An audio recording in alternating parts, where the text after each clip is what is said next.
Hey, what's up, y'all? Welcome back to the B-hole. I know it's been a long time. I haven't really done this show consistently since I lived in Cambodia, which I left in March of this year. So, yeah, man, it's good to be back. I've got the technology to do it now, so I'm happy about that. And I've got a lot to talk about. I mean, since basically. I just want to start off by just talking about how my year started. I mean, this year for me started. All right, so I was in my house on in number 25B, Street 21, Phnom Penh, Cambodia, and I was in my bedroom, and I was by myself. My mother was with friends at a New Year's party. The person I was seeing at the time, little hookup buddy, was out, with his friends and whatever, and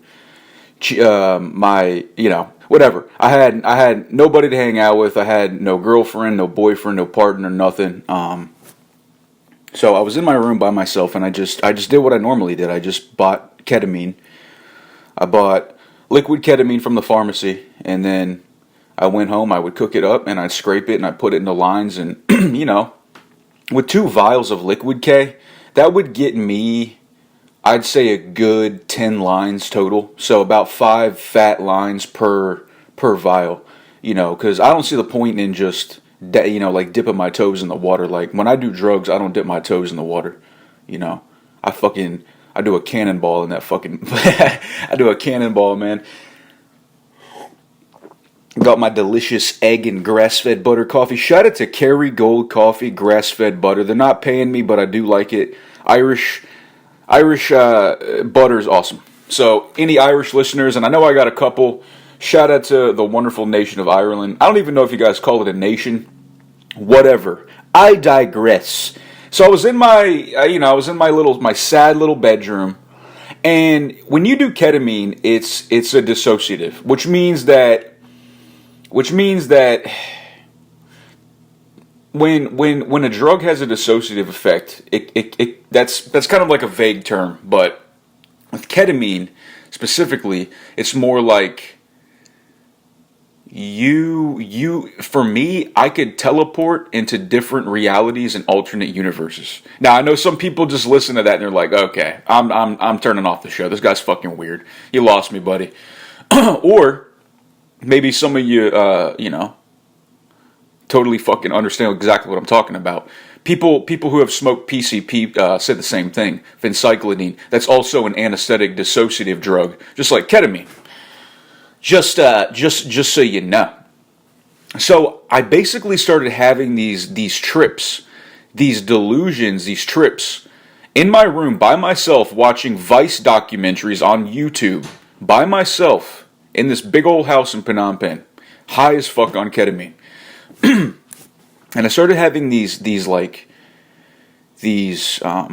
I guess you could call them. Like I was teleporting into these alternate realities where all my friends that I made there in Phnom Penh, and we're talking dozens and dozens of people. We're talking a lot of people. I didn't just make like 1 or 2 friends there. There's a lot of people there that I miss, that I still think about to this day, and that I'll never forget about. And that they're all out having this good time without me, and that they're conspiring against me because they know I've got a drug problem. They know my true sexual preferences now. They know. I just felt like at that time in my life, like I had broken, like I'd already broken my hand very badly. I had been through drug addiction so much already. I lost all these friends, and there's a lot of drama to get into. I don't expect you guys to like fully understand or like even really give a fuck. It doesn't really matter. But basically, I was at a point in my life where I was doing a lot of ketamine, a lot of other drugs, and I was very paranoid. I was very paranoid that people were out to get me, namely in Phnom Penh, and that my friends were out to get me too. And basically, I just remember spending that night just ripped on ketamine the entire night, trying to convince myself that I was having a good time, and I wasn't really. I was thinking about, I'm gonna stop saying this person's name, but I was thinking about my ex at the time. We had just broken up. Anyways, all that bullshit. So I started my year off high as fuck on ketamine. Then I get into another whirlwind of opiate and benzo addiction in Cambodia for like 3 weeks. I overcome that. Then I go with the 2-week long withdrawal. I mean, dude, this like these last few months in Cambodia were like, that was like the fucking gauntlet for me, dude. So then, long story short, my mother and I, we end up getting plane tickets back to America, as you all know. I stay in Virginia for about 5 or 6 months, and then I get a plane ride to Portland, Oregon. So fuck Virginia. I'm not going to talk about all that. You know, like you guys know all about where I'm from in Virginia. Where I'm from, you guys know. So I bought a plane ticket to Portland, Oregon on August 8th. I want to say no, August 4th. August 4th this year. And I was there for like exactly a month. And I'm not going to say who this person was or their name out of respect, of course, but it was a family member, so I'm not going to say the person's name or whatever, but someone in my family lives in Oregon, and they've been there for, a couple decades now about, and I stay with this person for a couple weeks. They're a family member. Whatever.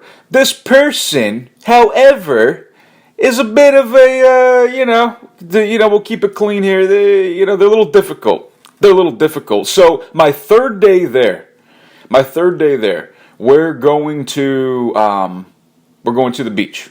We're going to the Oregon coast, which, by the way, if you guys have never seen the, pardon me, I'm a little bit sick this week. If you guys have never seen the Pacific Northwest coastline, I highly suggest you check that shit out if you're able to. Just Google it or, fucking get a boat. I don't know.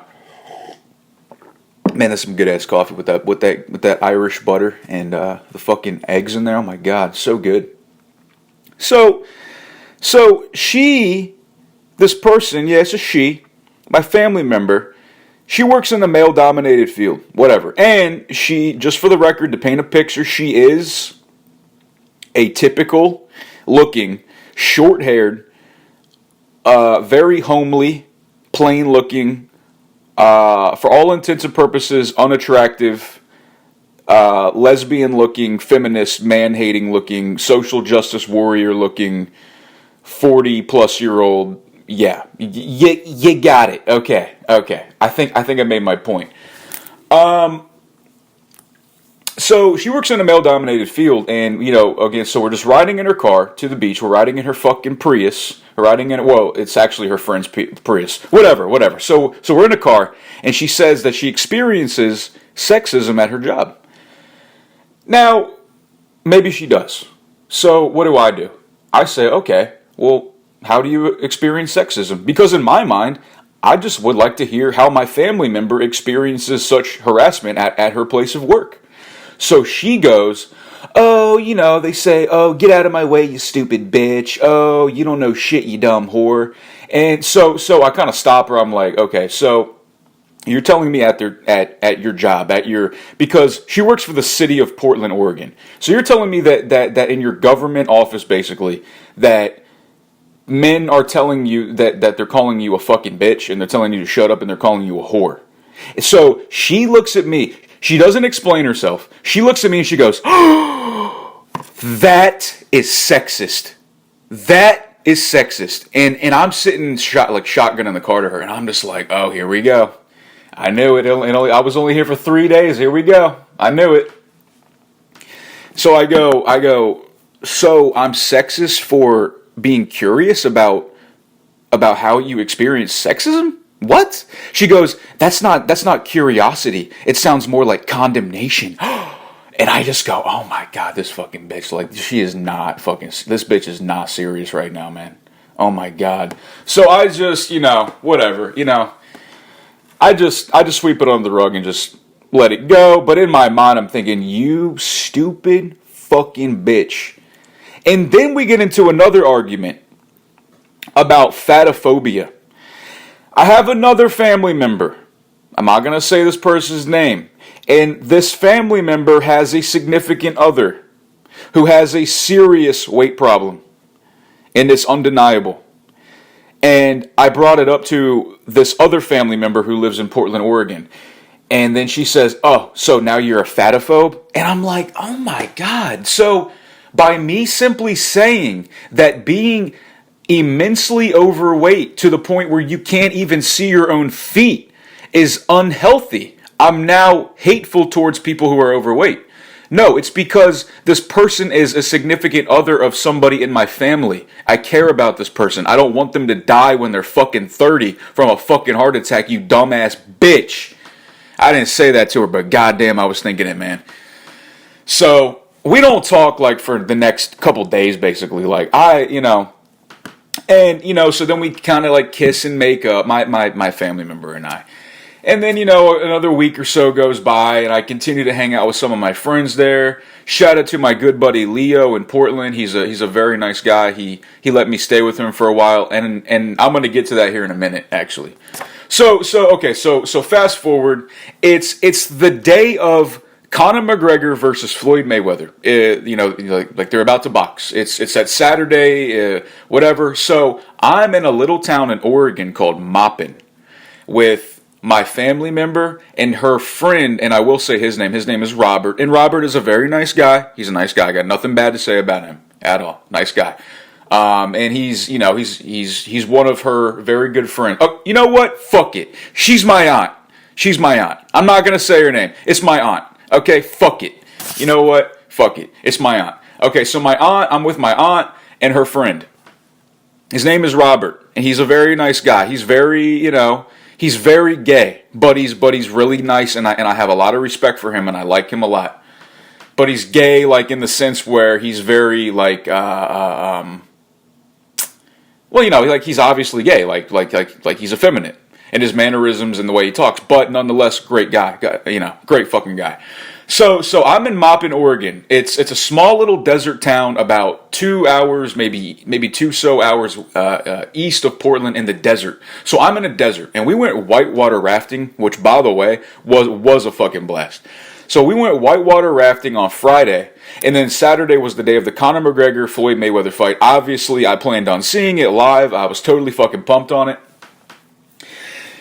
So that morning, we're about to leave our little motel after a whitewater rafting trip in Maupin, Oregon, and I'm kind of in a sour mood just because I didn't sleep all night because the guy Robert, was a very aggressive snorer, and I was unable to fall asleep whatsoever.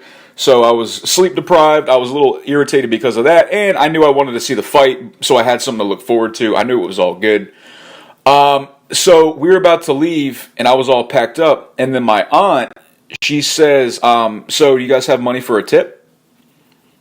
And I like we're at a motel, and I'm like, "Money for a tip? Like who ordered pizza? Like who the fuck ordered pizza, man?" So she's like, "No, you like you leave a tip for the housekeeper." She's like, I left, like a few dollars already, and I'm like, well, I only have 20s, so I can't, I don't have a few dollars to leave, and in my mind, I'm thinking like it's no big deal. Like I've never heard anybody say that they leave a tip for the housekeeper for one night. Like I could see if you're staying there for a week or whatever, but if it's a one night thing, and you leave you want to leave the housekeeper like $15-20, like they already get paid for that.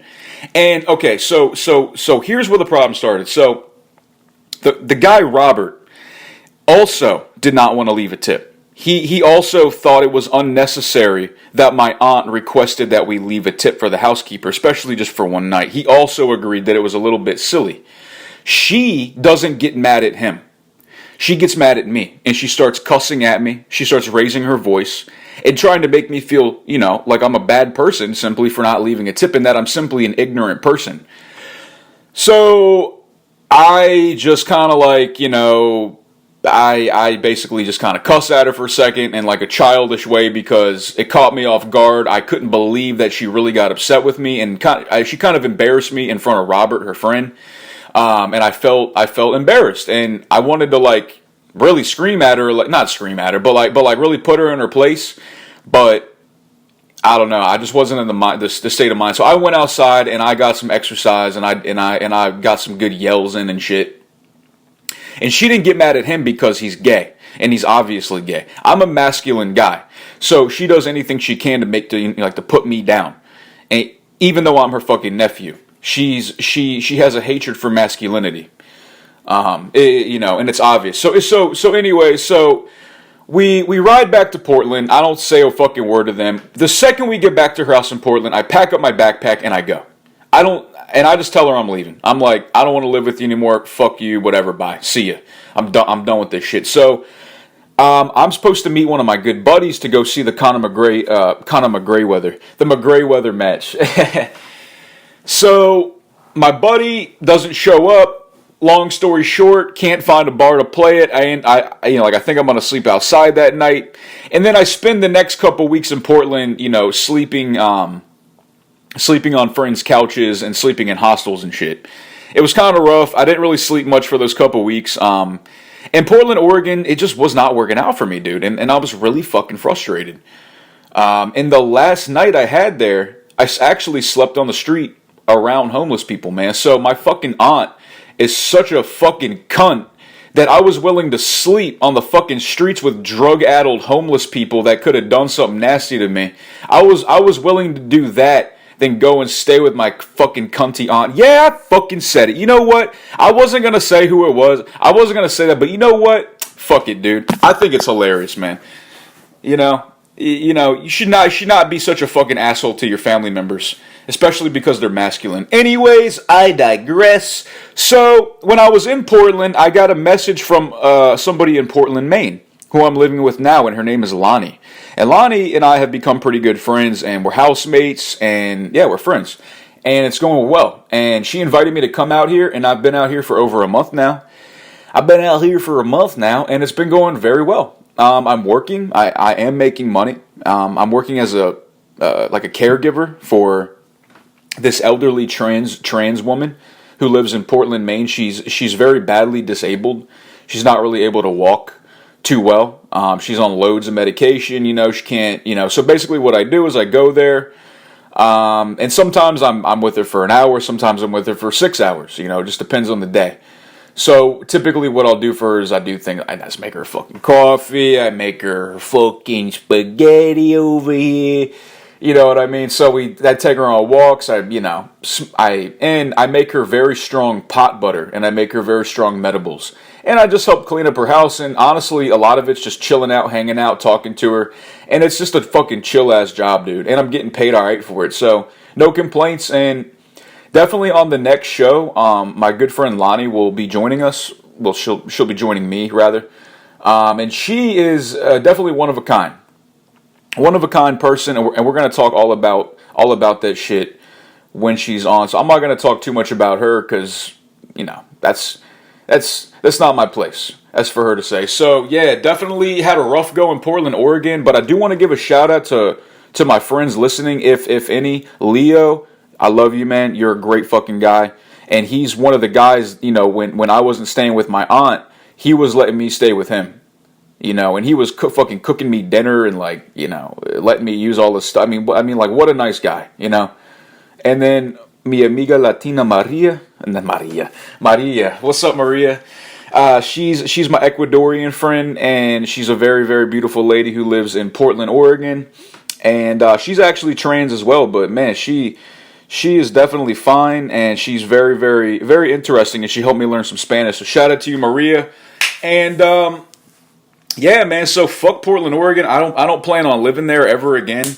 A very expensive town. A lot of homeless people. In fact, homelessness to the point where, like one of my last days there, I actually hung out with a friend of mine, and her name is Brandy, and she's also trans.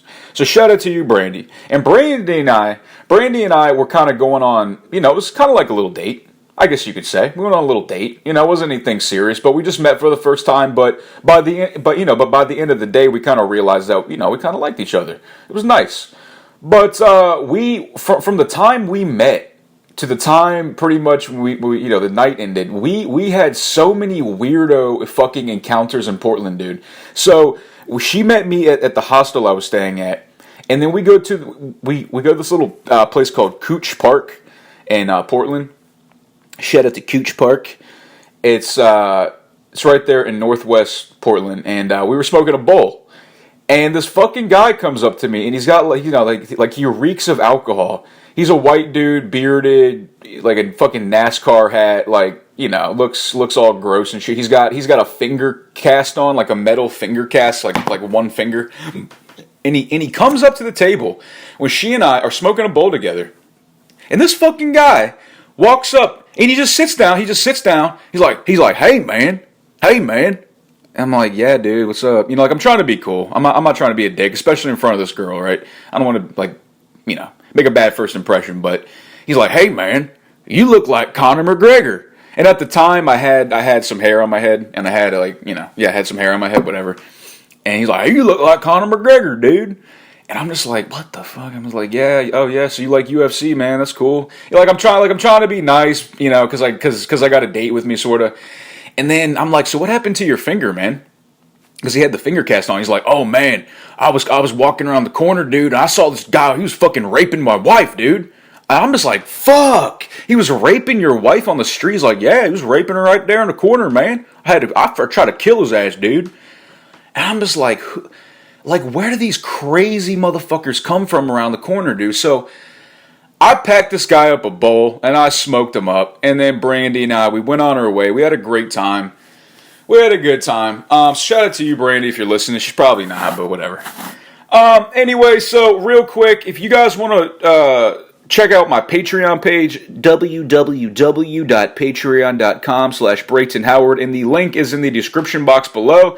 All you got to do, go to patreon.com/BraytonHoward, sign up to be a patron, and you could donate as little as $1 a month. You could donate a couple bucks a month or whatever, and basically it's like a magazine subscription. You treat it that way. So you donate however much. I upload videos that are Patreon videos only, not on YouTube. And I upload 3 to 4 a month, and then there you go. And if you guys want to shoot me an email, it's nojokestriking@gmail.com. Bitches. All right, let me get a little sip of my coffee here, and then we'll get into some fan questions. Oh, man. All right. By the way, what's today, the 12th? Oh, shit, it's my birthday tomorrow. Hey, it's my birthday tomorrow, guys. If you guys want to send me money via PayPal for my birthday, that's going to be nojokestriking@gmail.com. Nah, I'm just fucking with you guys. Really not a big deal. So, what do we have here? We got an email. We got a sister. We got a voluptuous black woman here. All right. I'm going to read the email. Here we go. Hi, Howard. Love your videos and thanks for doing some live. I really enjoy it. I have a problem. I'm 100% female. Men found me sexy attractive. All right. I'm gonna go ahead and just clean this up a little bit. Let me start over here. I have a problem. I'm 100% female. Men find me sexy and attractive. If I meet a guy though online dating, God damn it. People fucking type correctly. If I meet a guy though online dating, they think I'm a trans woman. Oh, I see. When I ask why they think that over and over, they say I'm too beautiful to be a real woman. She goes on to say, I love trans women. I would like to have a few friends from that community.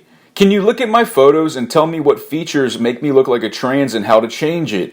Thanks for sharing the world with ours. Wow. All right, so as you know, I got to keep it 100. As to shout out to all my African American friends, I got to keep it 100. And this lady is black, and she claims to be 100% female. Now, first piece of advice, show them your pussy. Listen, if you're doing it, you know, if you're doing this whole online dating thing, like if you're doing it for the hookup, like if you're doing it, you know, like primarily for sex, and the guys, like if they they're calling you a liar. They're saying you're a man, or they're saying you're a man trying to be a woman. They say you got a dong. Show them that you don't. Show them a face pic with your clam in the same shot. You can't do it separately because obviously that it can be photoed, it can be edited or whatever. So now, why do I think men think you are trans? Well, it's because your face looks like a dude, looks like you could be a dude. Straight up. Like, that's why. She says that the men on the online dating app say that she's too beautiful to be a real woman. That there's no way that a real woman could be this fine. Well, I'm going to have to disagree because, you know, I mean, I don't have a picture to show you guys, but listen, lady, you're not hideous. You're not an ugly woman. I will say that of the pictures you showed me, the first one where you have a bunch of blue eyes. Listen, you're black. Listen, listen. I gotta keep it 100, and not just black women, but I think honestly, I think black chicks look good without makeup, man. Y'all don't. I mean, like a lot of women do, but if you have, listen to me, if you have dark skin, because this lady's very dark skinned black woman, and then you have baby blue eyeshadow on. Get the fuck out of here. What are you doing? What are you doing? Get the fuck... It's just like you're wearing a blonde platinum wig. Get the fuck out of here. It doesn't look right. It's like a white chick with dreadlocks. It doesn't look right. It just does. It just don't. Okay? The second picture you sent me, you got no makeup on. You know what? You still look like you could be trans, but you look way better. You look way better.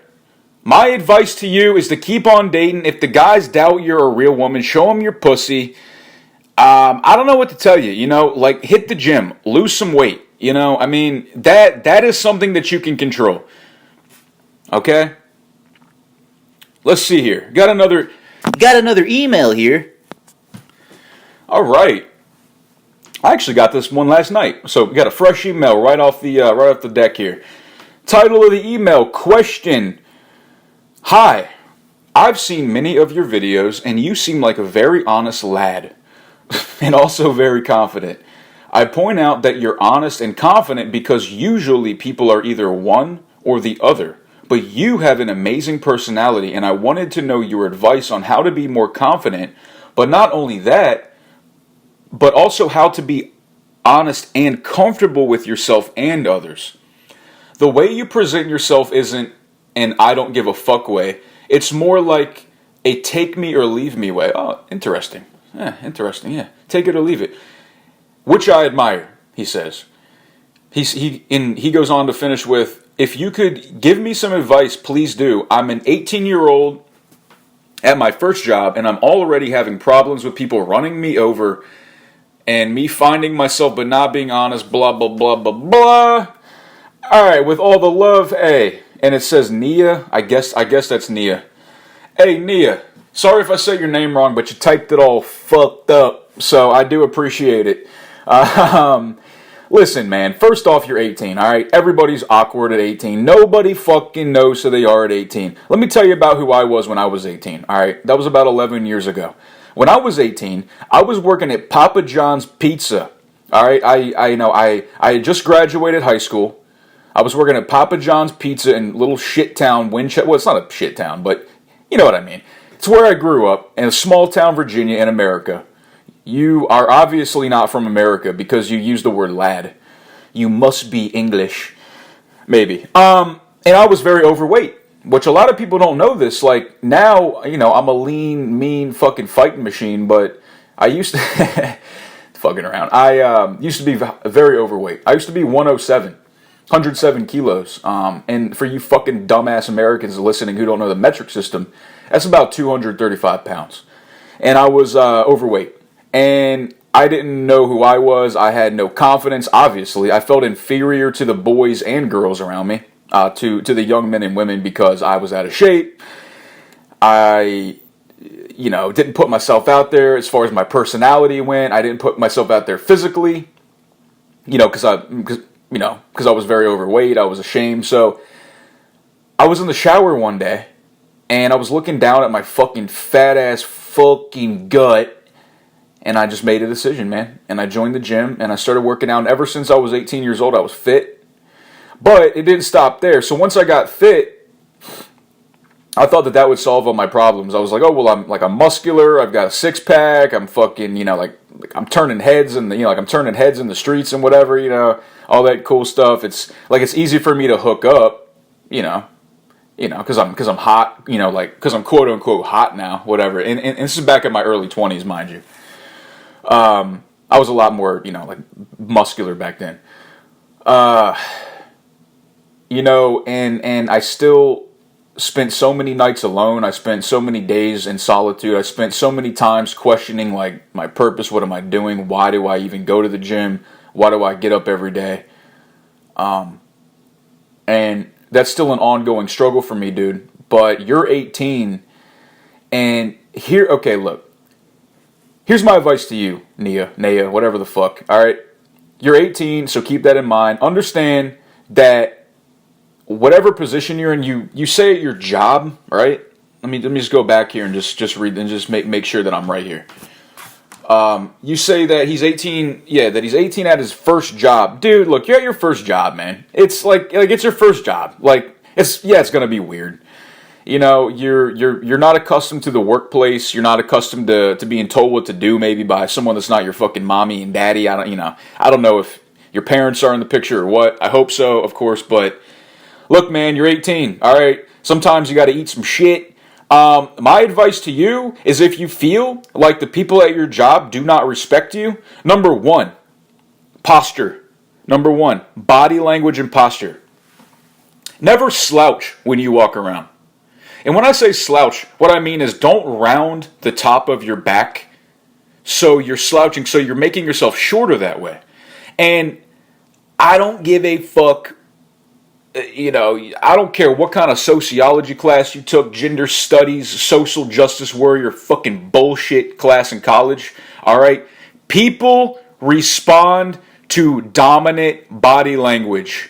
They do. Especially if you're a guy. It's just how it goes. If you're a chick and you walk around like you're a dude, you will not have the same command presence as a man walking around like a man. Does that make sense? So if you're a guy, I guess you're a guy, right? I don't know how you look. If you look masculine. If you walk with your fucking back straight up, your chin up a bit, your shoulders back, and walk like you got a pair, kid, people are going to treat you with much more respect just based on your body language. Number two, look people in the eye when you talk to them, and look people in the eye when they talk to you. Now, I'm not trying to be a dick here, but I'm trying to help you, okay? Because I used to be this way too. I'm trying to help you here, man. All right? So, remember, posture, walk like you're healthy, walk like you're confident. When you walk into your job, walk in there like you run the fucking place. Don't talk to people like you run the place. Don't treat people like you're in charge, but walk in there like you're in charge. Does that make sense? Act like you got a fucking pair of peaches in between your legs, man, all right? And like I said, number two, look people in the eye when you talk to them and look them in the eye when they talk to you. I'm not saying look them in the eye with an aggressive look. I'm not saying like stare them down. It simply shows respect. That's it. And it shows that you're engaged, and people pick up on that, dude. And my last piece of advice is, look, communication. If you feel that somebody at your job or school or, whatever, in any kind of social clique or anything, like somebody that you see on a regular basis that you feel doesn't respect you and you kind of get nervous about seeing this person because you're going to, it's almost like me and my aunt who lives in Portland. It's like I love her, like I do love her and I care about her and I respect her, but it's like I don't want to talk to her half the time because it's like walking on eggshells. If there's somebody that you walk on eggshells around, you need to communicate that to that person. You need to tell them that they bother you, that they make you uncomfortable because of A, B, C, D, whatever. Or you need to get the fuck away from that person. Or tell them to fuck off. So the choice is yours. So Nia, wherever the fuck your name is, wherever the hell you're from, I do appreciate the email. And look, I've been 18. I've had my first job too. I felt awkward. I still feel awkward. So just know that you can change people's perception of you and your perception of yourself, by giving yourself more confidence, like self-confidence, by walking around like you own shit. Again, don't talk to people and don't treat people like you own shit and you run shit, but walk around like you own and run shit. All right? There's a difference. It's a critical difference there. It's the difference between getting people's respect and getting your ass kicked. Because if you walk around like you're the boss and you're telling people what to do and shit, especially if you're not in that position, you might piss off the wrong person. But if you walk around like you're fucking confident and like you know what the hell's going on and like you know what's up and like you run, like you got a fucking pair of peaches in between your legs, well, people are gonna pick up on that and they're gonna look up to you and they're gonna fucking respect you. You know? Or they're gonna hate on you because they don't have the balls to walk around with a sense of confidence because they're a fucking cuck. Yeah, I said it. And like I said, also, eye contact when you're talking to somebody and when they're talking to you is so fucking important, dude. I mean, like, look, have you ever shaken someone's hand and you look them in the eye and say hello to them or like nice to meet you or whatever, and you look them in the eye, but they look at the ground? Don't you get a sour impression? Aren't you like, that guy didn't look me in the eye, I don't trust him, right? Well, it's the same thing, with in everyday life. Like, fucking, you fucking look that dude in the eye or that person in the eye, whatever, and you look them in the eye when they're talking to you. I digress. Hope I got my point across. Let me get a sip of my coffee. All right. Looks like we got time for one more little email here, and then after this email, we're gonna get into fight talk. And if y'all are not interested in MMA, UFC, mixed martial arts, anything like that, then, that segment's not for you. All right. Last email I'm going to do. Title of the email, Transgender. All right. Saw one of your videos by accident. And fucking hell of a relief. I sucked a transgender's dick and loved it. Alright, wow. I sucked a transgender's dick and loved it, but immediately afterwards had a small mental break. I'm country, but I developed a ridiculously overdone accent and started to freak the fuck out. After seeing some of your videos on it, it really helped me come to terms with it. I'm in the army, so it meant a lot if that was something I'd want to pursue. But fucking bomb on you, man. Serious mad fucking respect. Do you, because it helped me do me. I like that last little bit there. You do you because it helped me do me. That's a beautiful thing right there. And that's one of the messages that I put out in like all my videos on No Joke Coward is like, you do you, or like I try to do me. It's a lot easier said than done. So I can help you do you. So this guy's in the army, it sounds like, and he blew a tranny. Yeah, I said it. He blew a tranny. He liked it. And then he kind of freaked out a little bit at first because he liked it, and he's like, "Oh shit, now what am I gonna do? I'm in the army. I like dick. Well, good for you. You're in the army, surrounded by people with dicks. There are a ton of gay guys in the military, dude. Like it's a common stereotype that like gay guys are like they're like all, artists and fucking interior designers and, they make pleated pants and corduroys and little capris for little dolls and princesses and unicorns, but a lot of gay guys are in the fucking NBA and UFC and military and, in the police and firefighting forces. So, look, man, if you like trannies, it's gonna be a little hard to do in the military, man. I don't know. I actually don't know how that works. I mean, like if you're stationed in the Philippines or something, or if you're stationed in freaking, any Asian country, basically, like they probably have the best selection of like trans women, like the hottest ones. I'd say the hottest trans women easily come from Southeast Asia, not Korea and all that. Although yes, but I think that the darker skinned ones are like hotter. So Southeast Asia and South America and like, Central America, like with no questions asked, go fuck your mother. Like that's just how it goes, man. So, hey man, I'm glad that you sucked that tranny's dick and I'm glad you liked it. I'm glad that me doing me helped you do you. Definitely keep sucking that tranny dick. Alright, man, I'm fucking with you, dude. I honestly have nothing else to say about it, man. So, I'm glad I helped you out. Now, let's get into fight talk, guys. So, as you know, this last weekend we had UFC 216. And I was fucking pumped up for this card. I got to see most of it. Not all of it, but most of it. And the first fight on the card that I saw were actually some of my favorite fighters. Lando Venata versus Bobby Green. I'm a big Lando Venata fan. I mean, Bobby Green's alright, but I like Lando's style so much better because it's obviously so much more unorthodox. It's a lot more cerebral, a lot more thought out, and I like the way he, like he kind of moves his body, and that's kind of how I like to fight too. That's kind of how I like to. That's just how I like to move. Like more unconventional and unorthodox. Even though some people might laugh at you and say you look ridiculous, and then they wonder why you punch them in the face so many times. So you got a guy like Lando Venata, you got a guy like Bobby Green. They fought. It was a pretty close fight. Ended up being a draw. I was actually pretty happy with the decision. I honestly, by the end of the fight, I didn't know who won because Bobby Green got the better of Lando in some parts.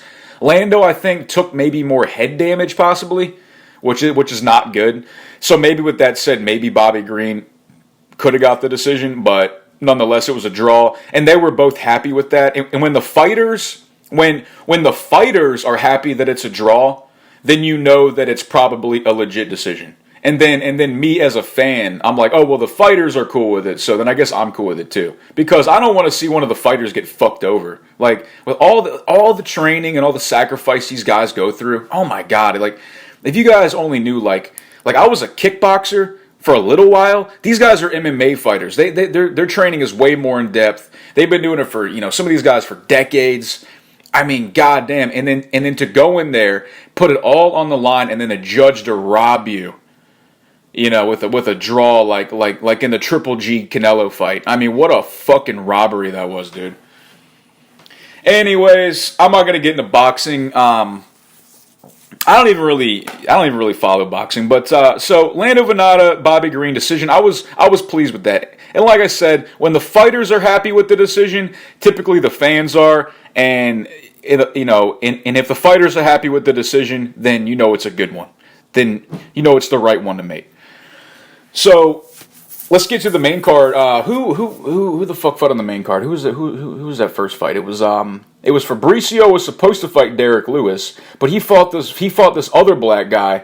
They had to find another big black dude for Fabricio Verdum to submit and beat the shit out of. So they gave him Walt Harris. Now, do I think Derek Lewis would have beaten Fabricio? I do not think he would have beaten him. I think that he could knock Fabricio out for sure on the feet, but I think that Fabricio is too crafty on the ground, and his striking actually is pretty good. It's just not as powerful and explosive as Derek Lewis's, but it's still effective. But Derek Lewis's ground game, I have no reason to believe that it's, gonna keep Fabricio busy. So, that was a douchey laugh, wasn't it? Fucking dumbass. Yeah, so I was happy to see that, and I know that now Fabricio Verdum has another fight lined up with another guy no one's ever heard of, some white guy, Tabura. Fabricio Verdum needs to be fighting somebody in the top fucking 5, dude, easily. He's Fabricio Verdum. He was the first guy to finish Fedor Emelianenko. Are you kidding me? He was the first guy to finish him, and he's fighting Walt fucking Harris, and now he's fighting Tabura. Get the fuck out of here. He's the former heavyweight champ. God, that's sad to see, man. Who else was on the main card? We had a chick fight. Didn't watch that. Although it was an early finish, which was good because that way we could get back to the real fights that are actually entertaining. That's fucked up. Honestly, the only time that I watch female fights are when Joanna Jędrzejczyk fights, when Amanda Nunes fights, and I am a fan of Jessica Andrade now. I'm a big fan of her, and I'm a fan of Holly Holm. That's about it. So then we had Demetrius Johnson. He fought a gentleman named by the name of Ray Borg, and that was a pretty crazy fight. Honestly, not a big. I don't really follow Mighty Mouse a whole lot. I don't really watch a whole lot of flyweight fights.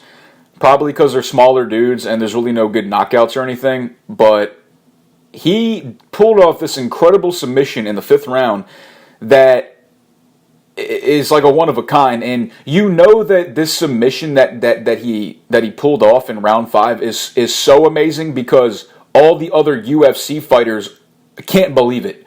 So basically, what he did is he was whooping Ray Borg's ass for like 22 minutes, basically, whatever. And then he does this thing called a suplex. And a suplex is just where you stand behind somebody and you're facing their like you have someone's back basically, and you pick them up from behind, from their waist, and you pick them up and you slam them. You like pick them up and you slam them on their head essentially.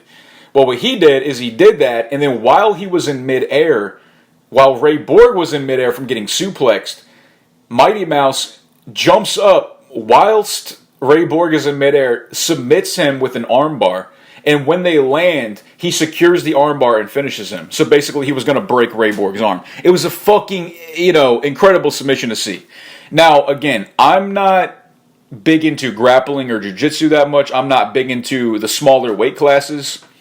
Me personally, I was impressed with it, but I was really excited to see Tony Ferguson, Kevin Lee. Like, that's the only fight that I really gave a fuck about, was Tony Ferguson versus Kevin Lee. I was all the way 100 fucking percent all the way on the Tony Ferguson train. I've always been a total Tony Ferguson fan. I want to talk about why, just real fast, why Tony Ferguson. He's my favorite fighter. He is my favorite fucking fighter for a couple different reasons. Number one, he is truly himself. He truly expresses his mind, his body. He expresses everything he has inside of his consciousness and soul through himself when he fights. And a lot of people, they talk about the way he fights. They say, "Oh, he's weird. He's unorthodox. He's so awkward. It's not pretty the way he fights. It's not conventional. It's not technical." But yet he's the interim lightweight champion. He's on what, a 10-fight win streak now? Like mostly finishes, and he's fought this amazing competition. Tony Ferguson is a guy that was a guy and still is a guy where, people would laugh at him and say that the way he trained, like his approach to life, his approach to training and wrestling and MMA and all this shit was weird, that he was going to get his ass kicked by everybody, that he was delusional, that he's crazy. And fucking look at him now. This dude is considered widely around the world like the best lightweight in the world, the most like at least the number one contender underneath Conor McGregor, which I'm going to talk about here in a second. Tony Ferguson is a huge inspiration to me because sometimes even like I don't want to be myself, man. Like I know I make videos and I tell people like you do you, all that shit, which we talk about all the time. But still, sometimes I doubt myself. Still, so there are people that inspire me too, and Tony Ferguson is one of them. It's Tony Ferguson, if you're listening, which we all know you're not. Shout out to you, man. I'm a huge fan of Tony Ferguson. He inspires me to be myself. I love how he fights. I love how he doesn't care about the bad things people say about him, and he does it because he's a humble guy. He does it to take care of his wife and his kid, and he does it because he's obsessed. And I like how he trains in the mountain by himself. Like if I was going to train for a fight, that's kind of how I would want to train too. Is kind of more solo. So other people don't fuck up my creative flow. Because I reach my maximum creative potential, I reach it when I'm in solitude. Whether I'm making a drawing, or making a No Joke Howard video, or doing the B-hole, or training or whatever, like training martial arts and like trying to think of new moves, or even thinking of new fitness moves, like a way to move my body, as for an exercise. So when I'm by myself, I don't have to worry about people being like, oh, like what he's doing is weird, it's not right. What's he doing? He's an idiot. I don't have to worry about that. I can just be by myself. Being my lonesome. So, who do I think Tony Ferguson should fight? Who do I think he should fight? I think he should fight Conor fucking McGregor. I mean, yeah, dude. Like, no questions about it. He could fight Diaz. However, I just don't think that I mean, like me as a fan, like I'd love to see Nate Diaz versus Tony Ferguson, but Nate Diaz ain't gonna take the fight most likely unless it's paying, what is it, 7 figures or something like that. So 6-7 figures or whatever. I mean, Conor McGregor hasn't fought MMA in going on a year now. He's been off doing an exhibition match with fucking Floyd Mayweather, and that's great. He made his money awesome. But if he intends on coming back to MMA, he needs to fucking either defend his lightweight belt or vacate the belt. And if he vacates the belt, whatever. I personally don't think it's a good look. I think that he should defend it. But also, from his point of view, why the fuck should he? He's not going to get paid what he got paid to fight Mayweather for what he's going to get paid to fight Tony Ferguson. He's going to get paid less, I'm sure. I'm sure of it. But he could look at it as, all right, well, I'm going to shut everybody up. I'm going to keep this fucking lightweight title, or he might get his ass kicked, Or he might get his ass kicked. So I don't know what Conor's going to do. Conor has another option. He could simply just vacate the lightweight belt, say, "Hey, Tony, you're the new champ," and then Tony could go on to fight, Nate Diaz or Khabib or whoever the fuck, Edson Barbosa, whoever. Again, which would be a good rematch. Or we could do a Nate Diaz trilogy at 155. We could do it at 70. There's a lot of options for Conor. So Conor can do whatever the fuck he wants, but I personally would like to see him fight Tony Ferguson for the lightweight belt. I was super impressed with Kevin Lee, too. The fact that he took the fight against Tony Ferguson with staph infection on his chest. If you guys have never had staph infection, I haven't, but I've known people that have had it, that have had it. And it's very painful. So, like, if you have it on your chest and I even poke your chest, like with my finger, you might cringe with intense pain for like minutes at a time. So I can't believe that they even let Kevin Lee fight with that contagious infection. But anyways, last thing I'm going to talk about, 3 fights I want to see that I'm going to close it up. I'm going to close up my b-hole. 3 fights I want to see. Tony Ferguson versus Conor McGregor. Number 1, I think we all want to see that. I think that Tony would be a huge challenge for McGregor, but I also think that Conor McGregor could knock out Tony Ferguson. Tony's got a lot of holes in his game. He does leave his chin up a lot. Conor McGregor, has impeccable timing with his left hand, and I think that he could totally knock out Tony Ferguson. That's a big if, though. I don't think anyone's knocked out Tony Ferguson yet. Volkan Oezdemir versus Gustafsson in the light heavyweight division. The winner of that fights Daniel Cormier. Hands down, I want to see Volkan Oezdemir. He's the Swiss guy who just knocked out Jimmy Manuwa in like 42 seconds or whatever. And I want to see him fight Gustafsson. They're both European guys. I think it'll be cool. I personally am pulling for Volkan Oezdemir to beat Gustafsson if they do fight, so then he can fight DC. I don't think that Gustafsson would pull the pay-per-view numbers, and I also don't like how Gustafsson trashed John Jones, making fun of him for doing cocaine. Alexander Gustafsson had made some comments about John Jones, and he was trashing him, saying, like he should be ashamed of himself. He should be embarrassed for saying that he did cocaine. Dude, like, who gives a fuck if you used to do drugs? Like he was honest about it, and I think Alexander Gustafsson is fake as fuck, and he's super judgmental. And what a condescending, douchey thing to say to somebody, especially to somebody who totally whooped his ass like John Jones. So, fuck Alexander Gustafsson. I hope he gets his ass whooped by Volkan Oezdemir if they do fight, and if they don't, I hope Gustafsson gets his ass whooped in his next fight for talking shit about John Jones. And I want to see Mighty Mouse fight. I want to see Demetrius Johnson, Mighty Mouse, fight the winner of Cody Garbrandt versus TJ Dillashaw at a catchweight of 130 or 125. Or 135. I think that DJ could keep defending his belt at 125, obviously, and that's great. But he would make a lot of money, and he would really go down as the best fighter ever because he had so many title defenses, and if he has one big super fight that he wins, there'll be no dispute. There'll be no dispute. The only reason that there's a dispute that he's the number 1 pound for pound greatest is because his competition has been a little, hasn't been the best. I mean, who's been the biggest name he's fought? Henry Cejudo, who he destroyed in a minute or that's not even a big name. He fought Joseph Benavidez. He fought who else? Exactly, who else? A couple of people nobody know. If he fights a bigger name and has the most title defenses, dude, hands down, greatest fighter ever for this generation, fucking legend for till the end of time. I got nothing else to say about it, guys. If you want to shoot me an email, nojokestriking@gmail.com.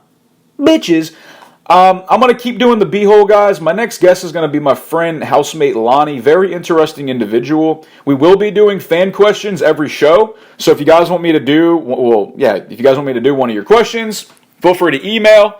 Just make sure that's a short email, kind of to the point. Make sure you type correctly so it'll get on the show, period. If it's shitty grammar and the question's stupid, obviously I'm just going to put it in the trash can. And we will be doing fight talk probably every single show as well towards the end. So if you all aren't interested in that, it'll be at the end so you guys can just turn it off. So I do appreciate y'all listening. It's good to be back with my B-hole. And I will be back soon, guys. Like I said, nojokestriking@gmail.com for any fan questions. If you guys want to follow me on Instagram, @Brayton Howard. Like my shit on Facebook.com, guys. On Facebook, facebook.com/nojokehoward. Peace!